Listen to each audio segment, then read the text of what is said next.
Assalamu alaikum fratelli e sorelle, rieccoci qua. Spero che tutti voi state bene, benvenuti al mio canale YouTube.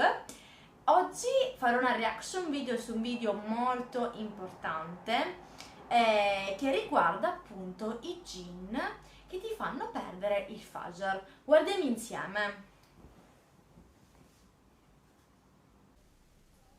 Single body, right? Are you scared of jinns, guys? No, you're not. You know why? Because jinns come in our bodies every single day. They do.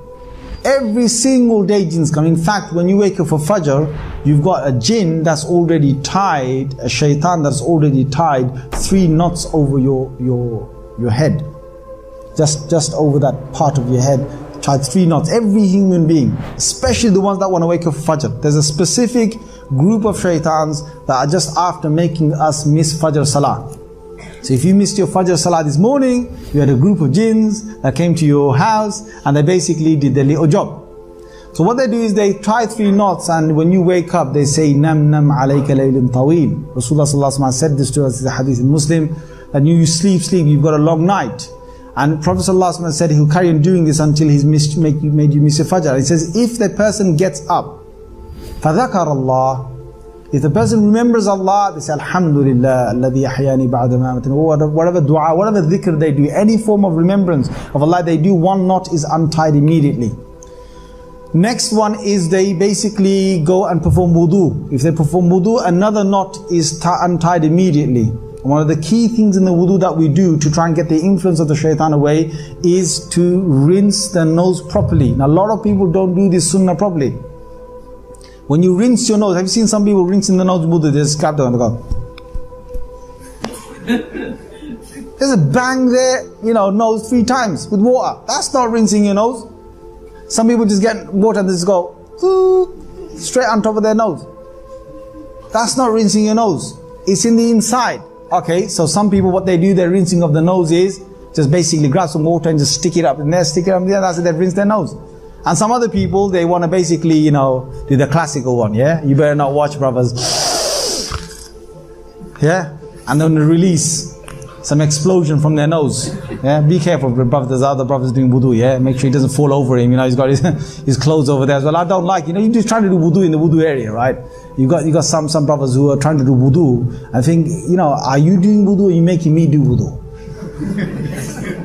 Because it's half over your jubba, whatever, your trousers, yeah. And when the guy basically does a classic one, you just basically want to make sure that he doesn't blow it all out onto your, clothes or something.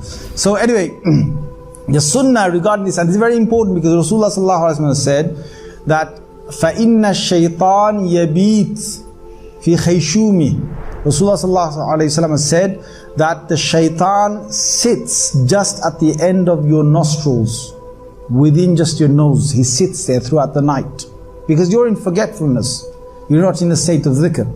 And to get the influence of shaitan away is to take water to snuff it up to the bridge of the nose, and then to sniff it out, both sort of parts. So to take some water in is one sunnah, to take and blow the water out is the second sunnah. Both these sunnahs complete cleansing the nose at the time of wudhu or ghusl, at the time of performing ablution or having a bath. So that's the second one. The third one the hadith says is that the person prays. When you pray 2 rakats, the last knot that is there will actually be untied. Made the time for them, and I know you can, because you make time for 8-hour role-playing video games. You make time for 5 hours of basketball. You make time. When you have to make time, you make time. When you have to cram for an exam, you stay up the whole night. You do. And I even argue, please listen to this carefully, I even argue the sin of missing Fajr doesn't happen in the morning. The sin of missing Fajr happens when you're staying up at late night. Because you already know you're not going to get up and you stay up anyway. You know what's happened the last 1,000 times. When you're up that late, you're not going to get up for Fajr, and you still choose to stay up late, you've just missed Fajr intentionally. You can't say to yourself when you wake up at 9 a.m., oh, well, I didn't mean to, I was asleep, I couldn't help myself. No, actually, that was on purpose, because you purposely, knowingly stayed up to the point where it's physically impossible for you to get up in the morning. Even if your mother's kicking you in the stomach, nothing makes a difference to you. Now, and this is very real, guys. You have to stop kidding around. You have to stop having conversations about, you know, when the Dajjal comes, I'm going to try to kill him. Blah, blah, blah. I'm going to be, you know, I can't wait till the black flags are raised and the army of the Mahdi. And yeah, dude, pray Fajr first, man. You know, pray Fajr first. Go to Isha Ibadat, guys. And we're living in times, subhanAllah, New York is very blessed in many ways. It's very not blessed in many other ways, but it's very blessed in many ways. And one of those ways is, subhanAllah, you have great halaqat, study circles, programs, seminars, classes, speakers, scholars, so many masajid. There's so much education going on in New York. It's really cool, it's great. It's not happening in much of the country like this, not at this rate.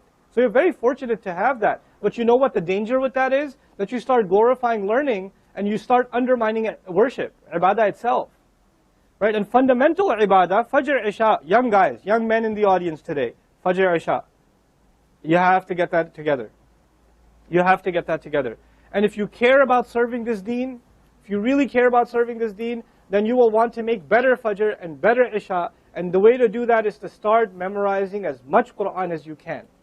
As much as you can. Mashallah, mashallah, veramente. Devo dire che questo video fa riflettere molto. Mashallah, veramente ti fa svegliare, veramente ti fa capire che il Fajr è veramente molto importante. È proprio l'inizio della giornata di ogni musulmano. Appunto, l'inizio della giornata di ogni musulmano è molto importante perché tutto ciò serve a proteggerci dalla giornata, quindi già la preghiera, i dua aiutano a continuare la giornata con protezione e benedizione. E devo dire che come tutti noi mettiamo la sveglia preoccupati di arrivare in ritardo a lavoro o a scuola o in qualsiasi altro posto, dobbiamo mettere la sveglia per il Fajr, che è la cosa più importante per ogni musulmano. Perché noi dobbiamo ricordare che siamo qua per un motivo. A volte ci lasciamo prendere alla routine nella vita che abbiamo in questo mondo, però la cosa più importante è seguire l'Islam. Quindi tutti noi dobbiamo assolutamente impegnarci a svegliarci per il Fajr, perché è veramente molto importante e comunque si otterrà anche un grandissimo beneficio nell'aldilà, che inshallah tutti andremo in paradiso. Io con questo concludo, spero che avete imparato qualcosa da questo video e spero che tutti voi vi svegliate per il Fajr da ora in poi. Assalamu alaikum.